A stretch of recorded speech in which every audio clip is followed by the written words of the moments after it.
Bentar. Gue lagi di pengamat bola nih. Ya matiin aja. Salah ya. Ih, panas bolanya. Jangan demam bola nih. Udah. Pokoknya sebelum kita mulai bola-bolaan, kita mulai. Inilah Midnight.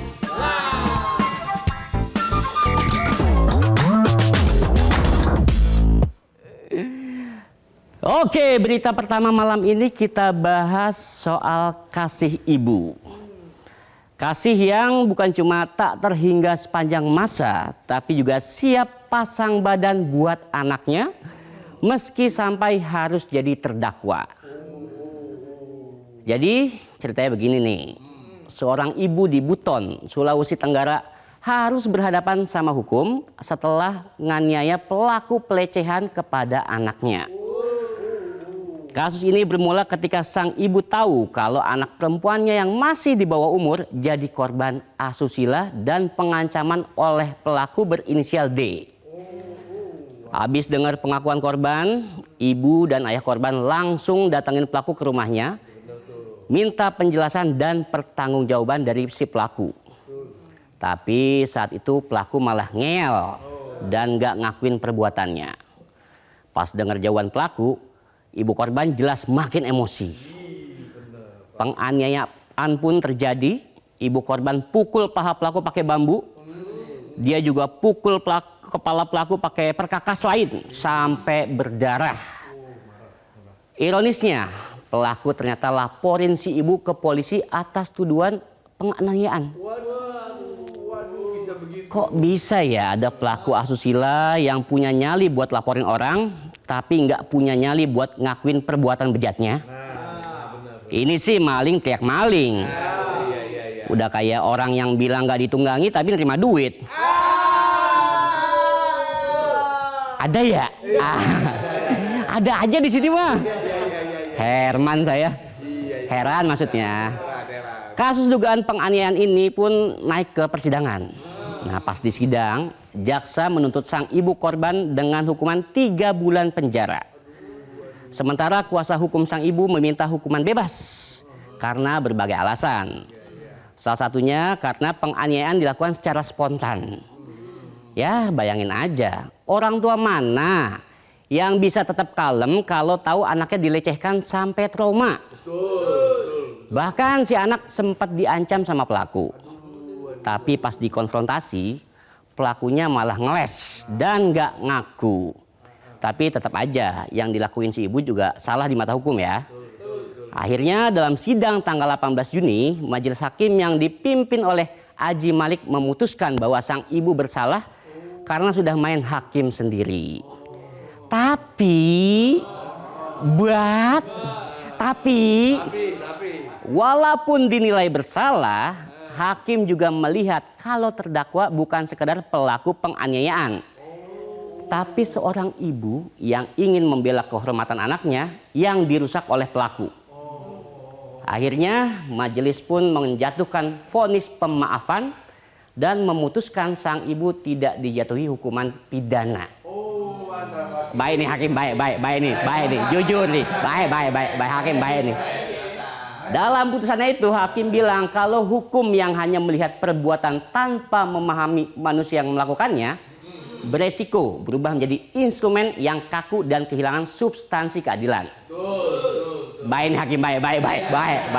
Jujur baik. Hakim keren nih. Ini baru hakim nih. Nggak cuma jago baca pasal doang, tapi juga jago baca situasi. Nggak cuma lihat luka yang ada di kepala pelaku, tapi juga luka dan trauma yang ada di hati anak dan orang tua korban. Hakim keren. Sementara itu si pelaku asusila sudah dinyatakan terbukti secara sah dan meyakinkan bersalah melakukan tindak pidana persetubuhan terhadap anak dan dijatuhi hukuman 6 tahun penjara. The end, apa ya bahasa Inggrisnya ya? Pada akhirnya, finally, saya lupa tuh.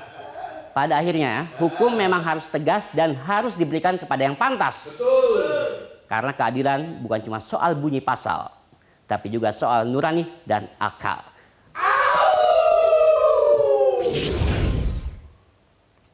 Berita kedua kita bakalan bahas soal Piala Dunia. Tapi bukan soal pertandingannya. Tapi ini soal euforianya. Yang sampai bikin 2 kelompok pemuda di Indonesia terlibat tawuran. Bingung nggak? Sama. Pertandingannya di Amerika. Yang menang Argentina. Yang ricu di Indonesia. Kok bisa? Kok sabi? Messi juga kalau dengar belum tentu peduli sih ini. Gini ya, cowok bingung nih, gue jelasin nih ya. Jadi kemenangan Argentina atas Austria pas Selasa kemarin disambut antusias sama para pendukungnya di kota Ambon. Saking antusiasnya, lihat Messi dan kawan-kawan, abis pertandingan selesai, mereka langsung konvoy sambil ngibarin bendera Argentina dan bunyiin klakson, net net net. Gejes kereta itu ya. Pokoknya mereka selebrasi, happy. Nggak ada Messi kan di Amerika. Tapi suasana happy itu tiba-tiba berubah jadi panas setelah 2 kelompok pemuda terlibat perselisihan. Nggak tahu siapa yang mulai dan apa pemicunya. Pokoknya tiba-tiba mereka saling kejar. Tawuran tuh pada lempar batu. Kalau lempar duit kan saweran ya. Makin lama situasi makin gak terkendali. Masa makin beringas. Messi nggak ada tetap. Masa makin beringas dan polisi nembakin gas air mata. Singkat cerita nih, masa akhirnya membubarkan diri. Emang sih kalau udah keluar air mata bubar semua. Kalau air maca hijau semua. Aduh, ada aja sih. Untungnya nih nggak ada korban ataupun kerugian akibat kericuhan ini. Situasi pun langsung aman begitu massa membubarkan diri. Sementara itu Kapolsek Sirimau Ibtu Bastian Tuhuteru bilang tawuran 2 kelompok pemuda itu terjadi antara Batu Merah Dalam dan Batu Merah Kampung. Setelah konvoi ribuan pendukung timnas Argentina melintasi kawasan tersebut. Polisi bilang belum bisa dipastikan apakah kericuhan itu ngelibatin fans Argentina atau enggak nih. Karena berdasarkan info yang beredar, kericuhan dipicu sama seorang anak kecil yang ngelempar batu. Bocah siapa tuh ya? Nah, gara-gara kejadian ini, Wali Kota Ambon, Bodewin M. Buatimena, minta warga yang mau bikin acara nobar pildun buat koordinasi dulu sama polisi supaya kejadian serupa nggak keulang lagi nih. Bodewin juga bilang ngedukung tim pesulap Piala Dunia tuh sah-sah aja. Tapi juga tetap harus menghormati orang yang ngedukung tim yang berbeda. Betul itu, betul. Dukung tim favorit itu boleh, tapi jangan sampai rusuh. Ya semoga kejadian kayak gini nggak keulang lagi deh ya. Ingat nih, sepak bola itu seharusnya jadi hiburan. Bukan jadi alasan buat bikin babak tambahan di jalanan. Aduh, itulah tadi pembuka kita ya. Aduh. Kita akan bahas apa ya? Itu ya.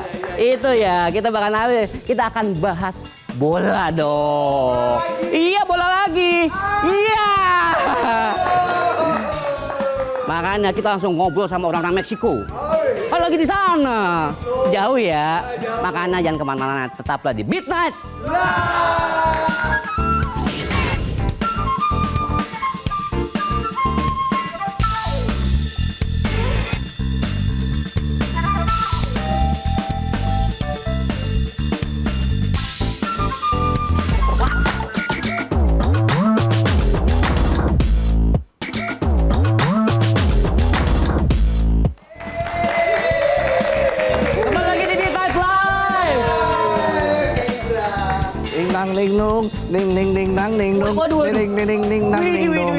Joget Brazil. Tim kesayangan gue Brazil lolos ke 32 besar. Lo kayak ngerti aja bola. Lo sebutin dah main Brazil siapa? Ronaldo. Nah. Rivaldo. Balado. Jadul semua. Yang terakhir enak tuh. Kayak keren kan Brazil. Keren, aja keren. Tapi kan nggak Pasti cuma juara. Brazil yang lolos ke 32 besar. Siapa lagi? Meksiko juga. Tuan rumah. Tuan rumah. Sapu bersih ya di grup. Langsung. Berapa poin? 9. 9. 3 laga, 3 kemenangan. Langsung dah kita ngobrol deh sama orang Meksiko nih. Masa? Iya ada nih kita nih. Siapa namanya? Mas Romi. Orang Meksiko namanya Romi. Lah emang nggak boleh Meksiko Romi. Halo Romi. Hola amigo. Keren. Halo, selamat pagi waktu Meksiko. Kumaha damang nih? Sehat ya? Baik, alhamdulillah baik, sehat. Mas Romi udah berapa tahun di Meksiko? Saya udah sekitar 1 tahun 3 bulan di Meksiko. Wah, kayak di Taman Suropati. Iya. Kagak di Meksiko itu. betul. Itu pelatih aja nggak ada yang bodong. Pagi-pagi banyak yang jual nasi uduk katanya di sini. Jadi pagi di sana ya? Iya, betul, masih pagi di sini. Ada yang jual lontong sayur kagak? Sama aja, udah sama bertanya. aja ya. Iya. Waduh, nggak ada dong. Iya. Nggak ada dong. Romi, perkedel gimana di sana? Ada juga banyak. Oh, perkedel. Ada orek nggak? Terus aja sampai Oh, iya, selesai. iya. Romi, gimana nih melihat Meksiko lolos ke 32 besar, antusiasme penonton di sana seperti apa? Ya, tentunya antusiasmenya sangat tinggi dan cukup meriah. Nah, bisa dilihat juga di sini, saya berada di salah satu lokasi tempat perayaan atau diselenggarakannya nobar dan juga perayaan setelah Meksiko menang melawan Ceko pada hari Rabu malam lalu dengan skor 3-0, sehingga setelahnya Meksiko bisa dikategorikan lolos ke babak 32 besar kan. Dan setelah pertandingan usai pun penonton atau supporter dan masyarakat semua berkumpul di sini dan mereka sama-sama merayakan dengan begitu meriahnya, seperti ada yang menyanyi, berjoget, terus juga adanya penggunaan kayak semprotan busa. Jadi antar sesama supporter mereka saling menyemprotkan satu sama lain, menggambarkan luapan kebahagiaan mereka gitu. Jadi cukup meriah sekali sih. Meriah tapi nggak ricuh ya, keren ya. Meksiko. Meksiko memang. Coba bahasa Meksiko dong sama Romi. Hola amigo. Udah tadi. Udah ya. Iya. Muchas gracias. Berarti Romi udah paham betul ya bahasa Meksiko, sudah fasih ya Romi? Sedikit-sedikit lumayan. Oke, coba bahasa Meksikonya au gimana coba? Ya. Ya oke, kita kirain tadi mau di Iya. au Nah, gitu. di sana, Ya. au silent. Oke, Romi, dengar-dengar tiketnya mahal. Kalau buat nonton Piala Dunia, Romi sendiri ada keinginan nggak untuk nonton langsung di stadion? Ya, betul. Tiketnya cukup terbilang mahal ya, yaitu sekitar dari 50.000 peso paling murah sampai paling mahalnya itu mungkin sekitar 200.000 peso, atau yang kalau dirupiahin itu sekitar 50 juta sampai 200 juta. Dan itu terbilang cukup mahal, dan kalau untuk saya sendiri ya jelas sangat berkeinginan untuk bisa nonton langsung di stadion. Cuma memang penjualan tiketnya ini sangat cukup terbatas karena peminatnya cukup tinggi, meskipun harga tiketnya mahal tetapi tidak menurunkan antusiasme masyarakat, khususnya masyarakat Meksiko untuk nonton pertandingan langsung di stadion. Gitu. Wah, 50 juta sampai 200 juta ya. Waduh. Mahal banget, apalagi hari ini kan rupiah melemah lagi katanya. Aduh. Iya, Gimana betul. kita mau nonton ke sana? Lemah terus. Udah mulai berani. Nggak, dia. nggak. Dompet saya juga lemah. Wah, Romi, kalau kita bicara soal stadion nih, kan ada sejumlah stadion di sana yang terkenal ya. Iya. Apa aja, benar. Tong? Azteca dong jelas, gede banget. Pembukaan di sana kan Rom ya? Oke. Apalagi tuh? BVA Monterrey. Wih. Lalu Akron. Wih. Ya kayak penyanyi rap itu ya. Akon dong Akon itu. ya. Nah, itu dari segi lokasi emang jauh-jauh ya? Ya, dari segi lokasi itu tiga-tiganya cukup berjauhan ya karena tiga-tiganya berada di tiga kota besar yang berbeda. Kayak yang pertama itu ada Mexico City Stadium atau Estadio Azteca itu berada di Ciudad de Mexico atau di Mexico City. Kemudian ada Stadio BBVA itu di Monterrey yaitu di sekitar di utara uh, Meksiko berbatasan dengan Amerika Serikat, dan yang terakhir itu juga ada Estadio Akron atau Estadio yang berada di Guadalajara. Jadi tiga-tiganya itu berada di tiga kota besar yang ada di negara Meksiko, begitu. Oke, nah dengan antusiasme penonton yang luar biasa, apalagi Meksiko jadi tuan rumah Piala Dunia, apa dampak yang dirasakan oleh masyarakat di sana? Apakah harga BBM turun misalnya? Nah iya benar tuh. Apa dampak yang dirasakan oleh warga Meksiko? Apa UMKM-nya meningkat ya kan? Nah, kali. Iya, saya kira dampak yang sangat terasa bagi masyarakat yaitu yang pertama berdampak juga pada penjualan masyarakat. Jadi semenjak diadakannya Piala Dunia di Meksiko ini bisa saya lihat di berbagai macam sudut di jalanan kota itu banyak sekali yang menjual merchandise Piala Dunia, khususnya seperti jersey Meksiko, kemudian juga atribut-atribut Piala Dunia kayak bendera, kacamata, dan berbagai macam atribut-atribut lainnya. Dan selain itu juga yang saya rasakan adalah vibes atau suasana para masyarakat itu semakin meningkat, semakin antusias terhadap Piala Dunia ini, dan terutama juga bagaimana masyarakat lokal menyambut para turis-turis mancanegara, khususnya turis-turis di Asia. Mereka sangat ramah sekali dan sangat friendly sekali terhadap kita, begitu. Iya, apalagi tadi ada hewan peliharaan lucu banget pakai jersey. Iya. Jadi pengen beli. Beli baju itu hewan peliharaannya. Beli ini jersinya. Iya lucu banget loh. Lucu banget. Pakai jersey, pakai kacamata begitu. Ramai banget ya kalau kita lihat di sana di pusat kota. Dan memang kalau soal penjualan jersey gimana di sana, Romi? Ludes kabarnya. Ya, betul. Ludes. Jadi memang khususnya di Mexico City ini banyak sekali diadakan berbagai macam acara nobar, dan yang saya lihat tiap kali kita datang ke acara nobar itu hampir semua masyarakat atau penonton yang datang ke acara tersebut mengenakan jersey timnas Meksiko. Jadi saya rasa penjualannya juga memang cukup tinggi gitu. Berapa kamu beli itu harganya jersey yang kamu pakai sekarang?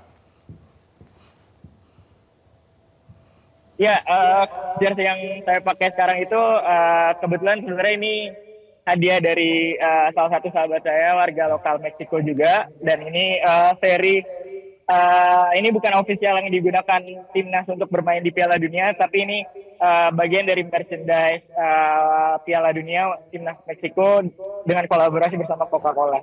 Gitu. Oke, Mas Lam, terakhir nih. Sebelum Piala Dunia kan Meksiko tuh sempat rusuh kan, banyak demo-demo guru, ada penangkapan kartel narkoba. Itu ngaruh nggak sih? Keamanannya gimana, ditingkatkan kah atau gimana, Mas Lomi? Iya betul, keamanan cukup ditingkatkan terutama pada setiap kali ada pertandingan timnas Meksiko, karena khususnya di Mexico City ini setiap kali timnas Meksiko bermain itu diadakan berbagai macam acara nobar, dan pengamanannya cukup ketat. Yang saya lihat yaitu petugas-petugas keamanan ditempatkan di berbagai sudut, di berbagai sisi di kota, khususnya di sekitar kawasan yang memang diadakan acara penayangan nonton bersama pertandingan timnas Meksiko. Jadi pengamanannya memang cukup ketat, begitu. Oke, baik. Mas Romi, terima kasih sekali lagi sudah bergabung di Midnight Live. Have fun di sana, selamat menikmati jalannya pertandingan dan sehat selalu ya, Mas Romi. Kita kasih tepuk tangan dong untuk Mas Romi. Buenos dias. Buenos dias ya. Apa aslinya sih? Selamat dias. Oke, dan setelah jeda kita akan membahas kasus yang saat ini sedang ramai dibicarakan ya. Usai jeda. Jangan kemana-mana, tetaplah di Midnight Live.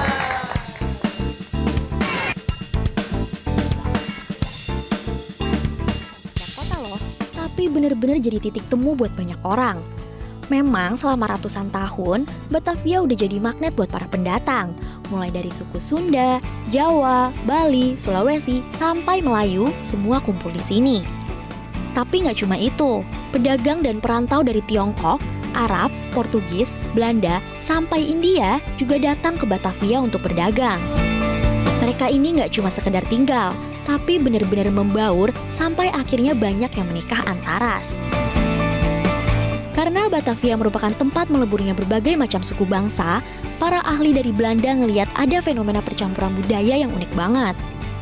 Proses percampuran ini akhirnya ngebentuk satu kelompok masyarakat baru yang punya ciri khas sendiri.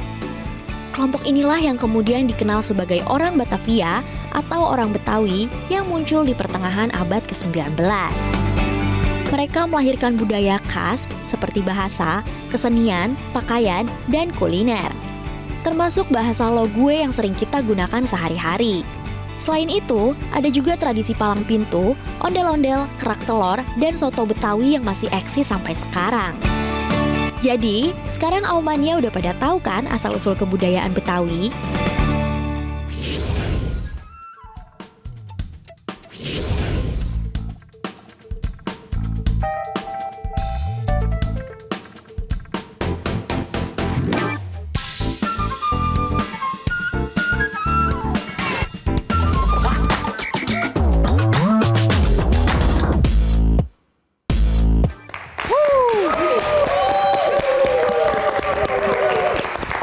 Kembali lagi di Midnight Live. Aumania mana suaranya? Informasi malam ini kita bahas soal Taufik Hidayat, si manusia bejat. Tapi dia manusia bukan ya? Benar juga bukan kayaknya. Jangan-jangan bolu ketan. Bolu ketan bocah luaknat kayak setan. Setelah penyelidikan sejak 12 Juni dan buron sampai dicari-cari orang se-Indonesia Raya, bahkan dibuatkan sayembara, Taufik akhirnya berhasil ditangkap di sebuah kos di Majalaya, Kabupaten Bandung pada 23 Juni. Dia langsung dibawa ke Mapolda Jabar buat diperiksa secara intensif di sel khusus. Sel khusus. Pantes aja tadi pas konvers mukanya masih mulus gitu ya. Iya.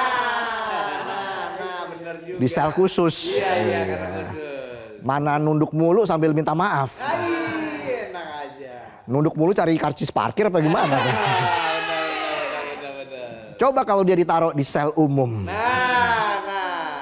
Bisa langsung ke pemakaman umum. Benar. Dari hasil pemeriksaan kesehatan, Taufik negatif narkoba. Tapi ngaku kalau setiap hari mabok, minum miras yang sering memicu pertengkaran dan kekerasan terhadap korban. Overall kondisinya sehat, siap buat dicecar, diperiksa, diapain aja deh biar kapok. Nah, benar tuh, benar. Dalam pemeriksaan, Taufik juga ngaku kalau luka di bibir korban itu bukan karena digunting tapi akibat pukulan helm berulang kali hingga giginya copot. Dan saat ditanya soal kerusakan pada mata korban, Taufik membantah mencungkil mata korban, dia cuma memperagakan gerakan memukul dengan tangan. Taufik juga membantah menyekap korban selama 3 tahun dan menyebut hanya berlangsung 1,5 tahun. Nah ini keluarga korban bilang 3 tahun hilang. Pelaku bilang 1,5 tahun. Sisanya kemana? Masa durasi penyekapan dikorupsi juga? Benar tuh, Taufik. Penyidik bilang bakal melibatkan ahli buat periksa kondisi kejiwaan Taufik, soalnya kelakuannya janggal, nggak lazim dan sadis banget. Betul. 11-12 lah sama kelakuan Zionis. Polda Jabar juga mengimbau korban lain buat segera lapor, meski sampai sekarang belum ada laporan resmi lain. Dari kosan, polisi menyita sejumlah barang bukti mulai dari helm, pakaian, tas, dokumen, sampai ada infus bekas. Helm retak diduga berkaitan dengan penganiayaan. Kalau infus bekas menguatkan dugaan kalau korban sempat mendapat penanganan medis di kosan tersebut. Nggak pernah sekolah kedokteran, sosokan mainan infus. Gua cilok juga loh. Ya. Colok ya. Merespon kasus ini, Komisi 3 DPR menilai kelakuan si Taufik ini masuk dalam kejahatan serius yang harus ditangani secara maksimal. Sepakat. Semua kasus harusnya maksimal. Bener juga sih. Penganiayaan harus dihukum maksimal.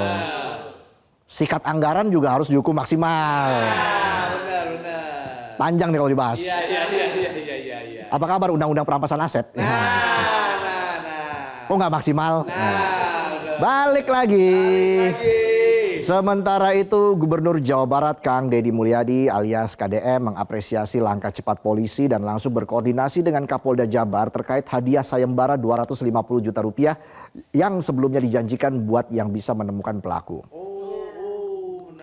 Karena yang tangkap Taufik itu polisi, KDM koordinasi sama Kapolda Jabar biar nggak ada salah paham dan nggak menyalahi etika. Meski dalam prakteknya polisi nggak gerak sendirian, ada peran masyarakat. Jadi Taufik sempat menghubungi mantan atasannya Dadang Ahyar Ismail karena panik viral dicari se-Indonesia Raya. Nah, saat itu Dadang menyarankan Taufik menyerahkan diri dan membantu menyusun strategi penangkapan. Meski terlibat dalam proses itu, Dadang menolak uang sayembara dan berharap dana tersebut diberikan kepada korban. Betul. Ini baru atasan. Mengarahkan dan kasih saran. Gak minta imbalan. Iya. Kalau atasan penonton, yang ada sering menekan. Boro-boro kasih arahan. Dia aja hilang arah. Fakta lain muncul dari mantan istri Taufik yang mengaku pernikahannya hanya bertahan 2 minggu sebelum ditinggalkan dalam kondisi hamil. Menurutnya Taufik berubah setelah menikah, mudah marah, posesif, dan sering membesar-besarkan masalah kecil. Taufik juga sering melarang istrinya keluar rumah dan melampiaskan emosi dengan membanting barang.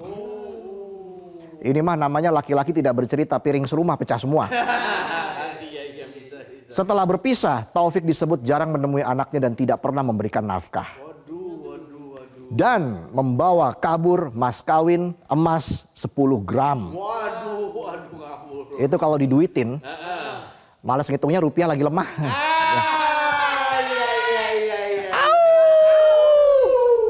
Ayah Taufik juga mengakui anaknya temperamental sejak kecil. Bahkan Taufik pernah memukul ayahnya dengan kayu cuma gara-gara lapar, nggak ada lauk. Waduh.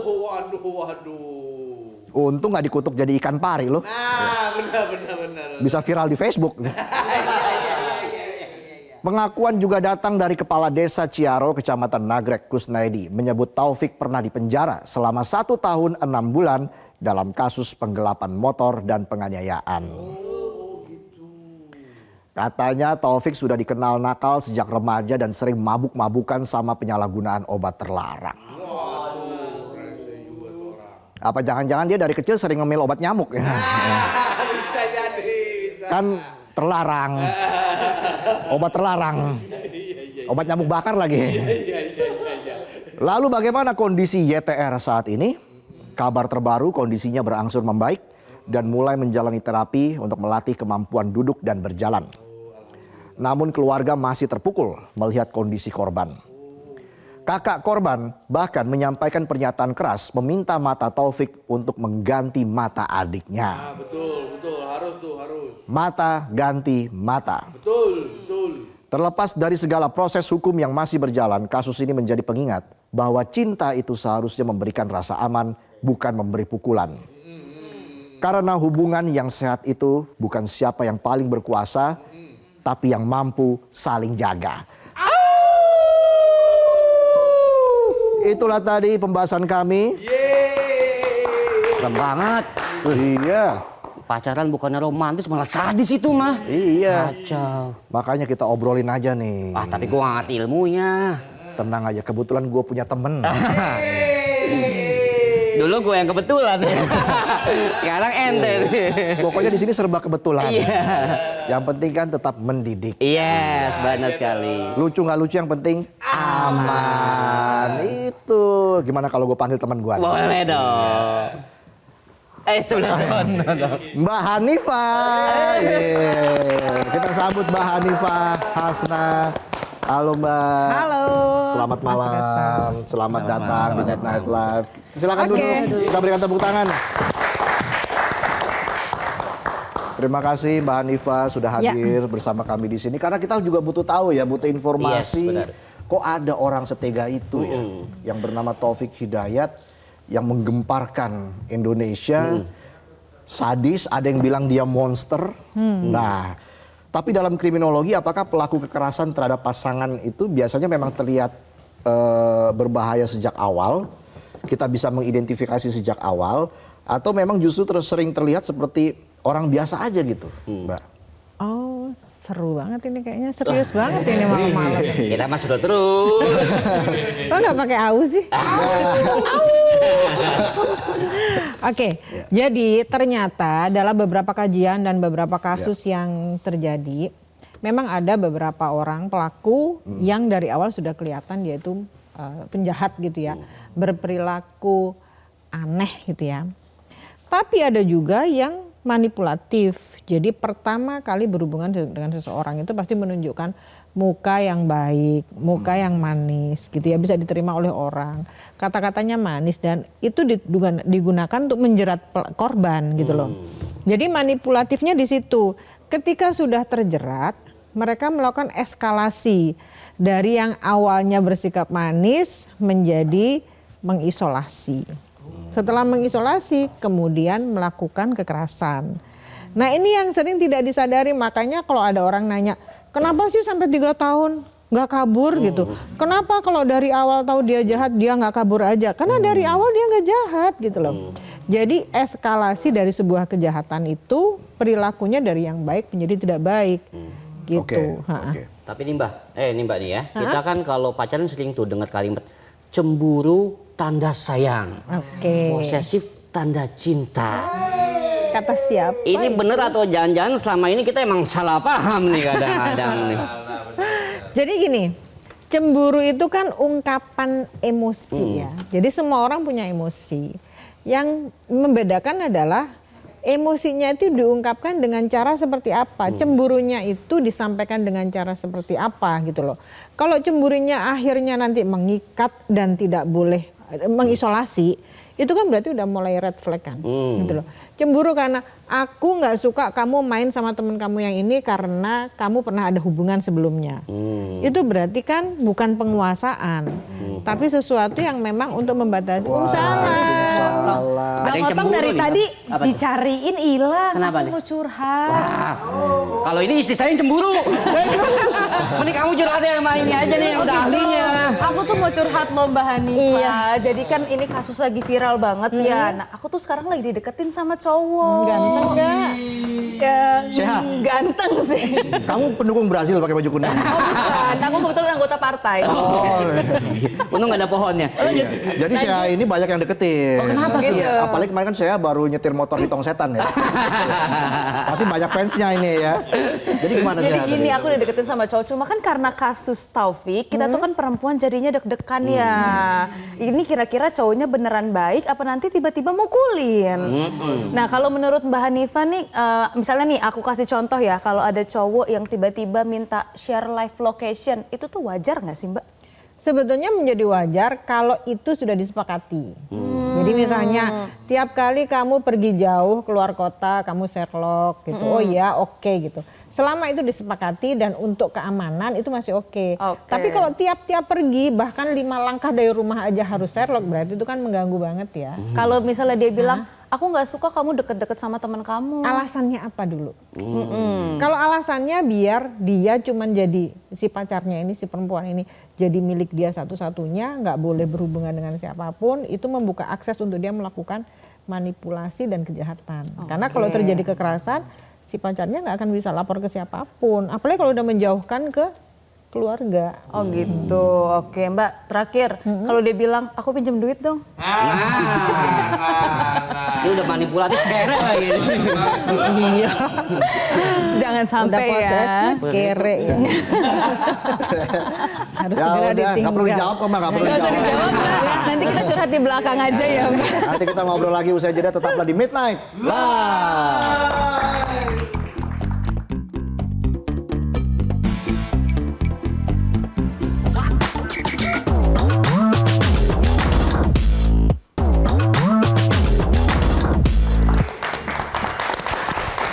Kembali lagi di Midnight Live. Mania mana suaranya? Rame ya, 3.000 penonton. 3.000 penonton. Nah, Mbak Hanifah tadi kan kita masih membahas soal cowok toksik. Ya kan seperti Taufik. Nah, aku tuh sering dengar cowok-cowok itu pada beralasan dia sebenarnya orangnya emosian dan kadang-kadang ada cewek yang percaya. Jadi kalau ngomong tuh kayak dia orangnya baik tapi emosian aja. Nah, emang emosian itu bisa jadi alasan dari tindak laku kekerasan, Mbak? Ya nggak bisa dibenarkan. Emosi itu kan ada emosi positif sama emosi negatif. Emosi positif itu ya rasa sayang, perhatian gitu ya. Itu kan bentuk dari emosi. Tapi kalau udah dia emosinya negatif terus dimaafkan, ya itu kan berarti salah yang memaafkan juga kan. Ngapain gitu loh. Karena ada kalanya perempuan itu menjadi victim tuh karena dia menyerahkan diri gitu. Ya udahlah aku jadi victim aja, toh setelah dia emosi dia tuh tetap sayang sama aku. Nah kondisi-kondisi seperti ini sebetulnya yang menjadi makanan empuk gitu ya bagi si pelaku. Karena nggak perlu berusaha keras, dia sudah menyerahkan diri. Gitu. Nah kalau anak orang-orang sudah seperti ini atau perempuan-perempuan seperti ini, biasanya kita perlu lihat ke belakang bagaimana sih pengasuhannya, bagaimana sih orang tuanya, apakah selama ini nggak ada emotional bonding dengan orang tua gitu ya, sehingga dia gampang banget nempelin dirinya emosinya itu kepada seseorang yang jelas-jelas dari awal sudah menunjukkan aku ini orangnya emosian loh, tapi aku ini orangnya penyayang. Penyayang sama emosian ya beda gitu loh. Ya nggak? Emosi itu kan semua orang punya, tapi bagaimana dia mengungkapkan emosi itu yang berbahaya. Jadi issues ya, Mbak? Iya betul sekali. Oke, nah tapi apakah pelaku kekerasan itu memang sering punya pola berulang? Ya, jadi banyak sekali yang punya pola berulang. Yang nggak berulang itu ketika dia melakukan secara impulsif, gitu ya. Jadi misalnya ada berantem terus dia nonjok gitu ya, pas ditonjok kekencengan terus mati gitu misalnya kayak gitu. Tapi ada beberapa orang yang koersif kontrol itu dia pasti melakukan secara berulang dan dalam waktu yang sangat lama. Masalahnya kalau seorang perempuan atau pasangannya itu sudah mulai jatuh cinta yang dibilang orang bucin gitu kan, itu jadi merasa bahwa walaupun dia jahat dia tetap ngasih makan aku kok gitu. Walaupun dia jahat, kalau aku sakit dia ngobatin kok gitu. Padahal polanya itu kan jelas. Jadi ada ketegangan, terus ada pemukulan, terus ada permintaan maaf, terus honeymoon, terus ada ketegangan lagi gitu aja terus gitu loh. Nah kalau udah masuk ke perangkap itu biasanya orang menjadi susah banget untuk keluar. Makanya kenapa kita jangan sampai dimanipulasi untuk nggak berhubungan dengan siapapun. Karena biasanya mereka akan bikin boundaries gitu ya, pokoknya kamu milikku, aku mencintaimu gitu ya, kamu satu-satunya di dunia tuh gitu ya. Itu sebetulnya memberikan batasan biar dia kalau menjadi korban itu nggak bisa ngomong ke orang lain gitu loh. Nah ketika nggak bisa ngomong ke orang lain bagaimana dia akan selamat? Nah di balik itu semua atau di samping itu semua bagaimana masyarakat kita? Karena pada dasarnya masyarakat kita pada saat ini tuh lebih memilih untuk menjadi bystander. Kadang tahu tuh temanku kayaknya jadi korban deh, tapi kok dia diem aja nggak minta tolong, jangan-jangan dia menikmati. Nggak ada orang disiksa yang menikmati, tapi yang ada adalah orang yang tersiksa tapi bingung mau minta tolong kepada siapa dan caranya bagaimana gitu. Jadi ini perlu keterlibatan masyarakat dalam kontrol sosial. Orang-orang terdekat ya Mbak ya, lingkungan ya, tapi sekarang kalau dulu kan orang terdekat ya, sekarang bisa loh orang jauh karena orang-orang itu kan bisa posting di story gitu ya. Sebetulnya itu kan memudahkan gitu loh. Biasanya orang-orang yang posting di story itu ada tuh psikolog atau konselor yang menawarkan, coba langsung hubungi ini, hubungin itu gitu ya. Masalahnya dia punya keberanian atau enggak. Jadi yang perlu dilakukan adalah bagaimana mengedukasi masyarakat sampai akar rumput. Bagaimana cara menolong orang yang ada indikasi dia menjadi korban kekerasan nih. Gitu. Bagaimana mengenali misalnya teman kita menjadi korban. Nah itu bagaimana kita mengidentifikasinya? Oke, mengidentifikasinya sebetulnya sebelum kita ngomong apapun kita tuh bisa lihat loh dari ekspresinya. Dia happy atau enggak sih gitu. Ada perubahan enggak sih? Dia kuyu atau enggak sih gitu. Terus aku bebas kok, aku happy kok ketemu kamu. Tapi ketika dia cerita, ada kebebasan berekspresi enggak? Dia bisa menceritakan perasaannya enggak? Terus apakah dia mengundurkan diri dari pertemanan, nggak pernah lagi diajak main, nggak mau diajak main, nggak mau keluar. Nah kondisi-kondisi seperti ini yang kita bagi orang luar harus tetap menanyakan ke dia, gitu loh. Jadi kalau dalam kasus si Taufik Hidayat ini, si korbannya kan tetap terhubung dengan orang tua, tapi kan by text. Kalau by text ditanya sama mamanya, gimana kabarmu? Aku baik-baik aja. Kan kita nggak tahu. bagaimana suaranya, bagaimana getaran bibirnya gitu ya, bagaimana cara dia mengungkapkan Ekspresinya. sehingga ekspresinya. Ya. Jadi kan kita nggak tahu apakah dia benar-benar baik atau dia menutupi sesuatu. Dan kalau teks kan kita nggak tahu siapa yang ngetik. Siapa tahu yang ngetik iya, itu iya, orang lain. Oke. Jadi kondisi-kondisi seperti ini yang harus kita pastikan, harus melihat wajahnya, melihat suaranya, getaran suaranya, bagaimana senyumnya, bagaimana kebebasan dia berbicara. Itu baru ketahuan dia dalam kondisi baik atau tidak. Nah, Mbak, Oke. mungkin kita tuh bisa belajar gimana cara bedain yang green flag, mana yang red flag gitu ya nih. Misalnya ada laki-laki minta password handphone, itu green flag atau red flag? Untuk apa? Sebetulnya dalam hubungan apapun kita tuh kan punya boundaries tadi itu ya. Ada yang milik pribadi, ada yang milik pasangan. Kembali lagi ketika disepakati silahkan gitu ya. Next Tapi, kita akan gantian nih, misalnya kita ngomongin satu kalimat terus Mbak jawab green flag atau red flag ya. Mungkin Otong duluan nih. Dikit-dikit minta Sherlock, minta pap lagi di mana tuh? Nah, itu green flag apa? red Aku flag? harus jawabnya cuma satu. Apa? Cuman green Iya. flag sama red Iya, flag. iya. Ya. Dari pandangan Mbak Hanifah aja. Red flag. Red flag. Kalau misalnya larang-larang temenan sama lawan jenis. Red flag. Larang-larang terus-terusan. Oke. Ngatur-ngatur Nanti pakaian. Boleh dong nanti dijelaskan ya. Iya, ngatur-ngatur pakaian pasangan. Bisa green flag sih. Bisa green Siapa flag ya? tahu kalau pakaiannya nggak bagus. Boleh nggak menjelaskan? Jadi gini, sebetulnya yang perlu kita ketahui adalah polanya. Oke. Gitu loh. Polanya seperti apa? Tadi itu dia nggak boleh pakai baju ini, baju itu. Nah, yang dilarang itu sebabnya apa gitu. Dan harus disepakati. Kalau nggak disepakati, itu yang red flag. Terakhir deh, kalau misalnya omong-omong doang tapi nggak ada hasilnya, green flag apa red flag? Itu Oke, usai sudah Midnight Live hari ini, kita jumpa lagi minggu depan di Midnight Live.